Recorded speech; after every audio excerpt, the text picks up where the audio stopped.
اهلا بكم يا ابطال. النهارده معانا اخر حلقتين من الموسم الثاني من انمي كايجو رقم 8. المهم عشان ما اطولش عليكم يلا نبدا. وبتبدا الحلقه بفرح بنت زميل كافكا لما كان عامل نظافه، ولكن فجاه بيهجم عليهم كايجو، وبيظهر ان في بلاغات في جميع انحاء البلاد.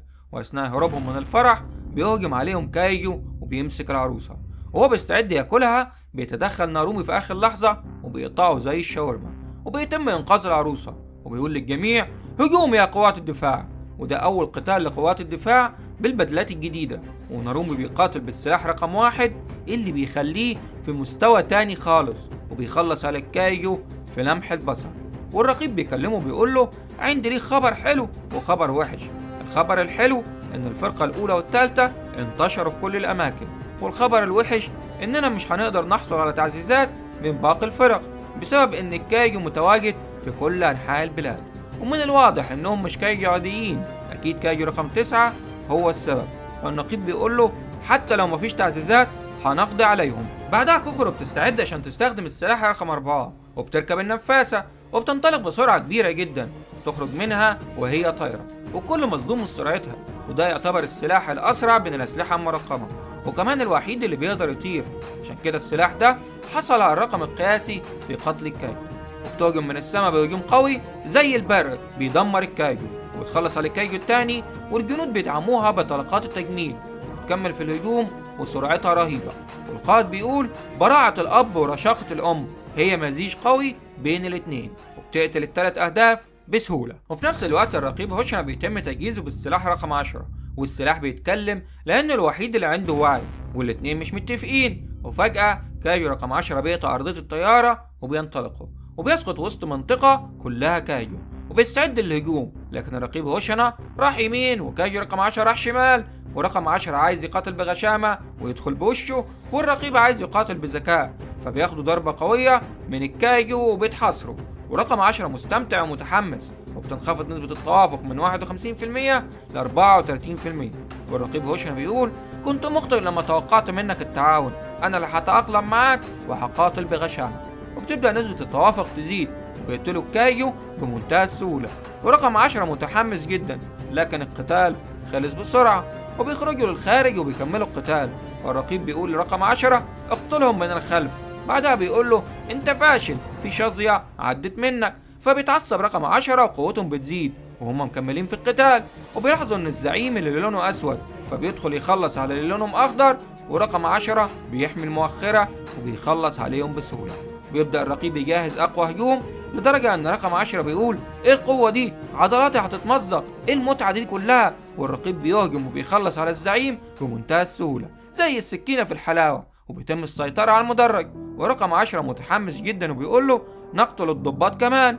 في القيادة بيقولوا إيه البدلة المضحكة دي؟ لكن رغم ذلك وصلت ل 77%. لو وصلت ل 90% أو أكتر هتكون عندها قدرة قتال أسطورية. والنقيب نارومي بيعرف إن الرقيب هوشنا سيطر على المطار، وبيقول راس الفطر ده زمانه بيشعر بالفخر. وبكده فاضل المنطقة اللي فيها قائدة الفصيل، لكن للأسف فيها عدد من الكايجو العملاق. فكافكا بيعرض عليها التدخل، لكن بتقوله ما ينفعش تتدخل، انت وريتنا الرابحة ضد كايجو رقم 9، مش هنخاطر بيك. وفجأة بيسمعوا صوت النقيب مينا وهي بتقول سوف أتولى زمام الأمور، وهوب بتقضي على كايجو عملاق. وقائدة الفصيل مستغربة وبتقول ده بينها وبين الكايجو 20 كيلو. ومينا بتستعد تضرب مرة تانية، وبالفعل بتخلص على 2 كايجو عملاق بضربة واحدة، وكل مصدوم من قوتها. وبتنطلق الطلقة الثالثة، والنقيب مينا بتتفوق على النقيب نارومي في قتل الكايجو العملاق، ومش بيكون فاضل غير كايجو واحد عملاق. وبتستعد تطلق آخر ضربة، وبالفعل بتخلص على آخر كايجو عملاق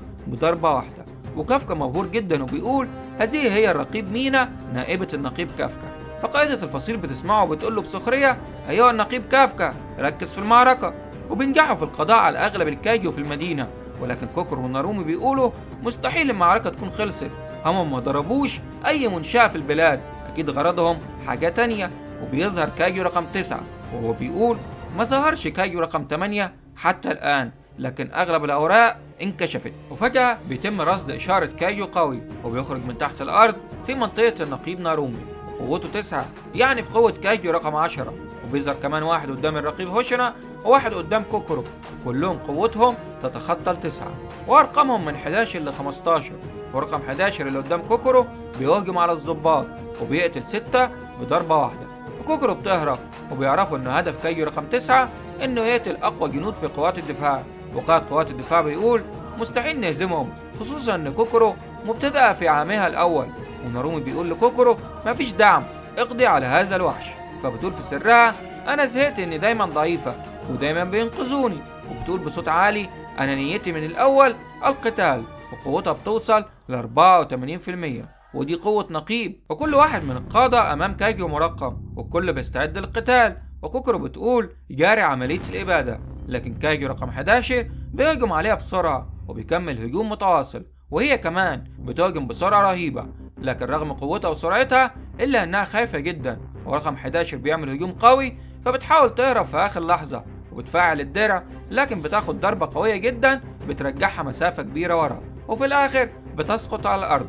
ورقم 11 بيستعد يهجم عليها بسلاح شبه سلاحها. وبنروح لقائد نارومي وهو بيقاتل، لكن هجومه بدون نتيجة، والكايجو بيهجم عليه وبيقول لنارومي أنا عارف أسلوبك، أنت بتتنبأ بتحركات خصمك لكن مستحيل تتنبأ بحركة المياه. وفي نفس الوقت الرقيب هوشنا وضعه صعب جدا، لأن اللي قدامه بيقاتل بنفس أسلوبه كأنه معمول مخصوص عشان يهزمه.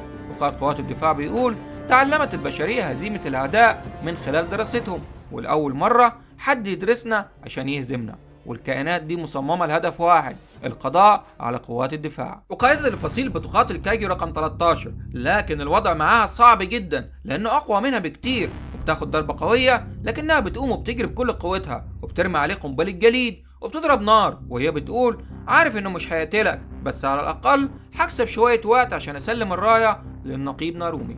لكن بيهجم عليها من الخلف وبيسقطها أسفل الكوبري في وضع حرج، وهي بتبكي وبتقول إنها مش عايزة تموت. وفي آخر لحظة لما بيهجم عليها رقم 13 بينقذها كافكا، وهي في حضنه بتقول له بتعمل إيه؟ فبيقول لها آسف أنا هخالف الأوامر وأقاتل. وبيتحول في مشهد حماسي وهو بيقول كايجو رقم 8 يلتحق بالمعركة. وبتخلص آخر حلقة من الموسم الثاني بظهور كايجو رقم 9، وواضح إن الموسم القادم هيكون حماسي جدا. أشوفكم في الموسم الثالث، سلام.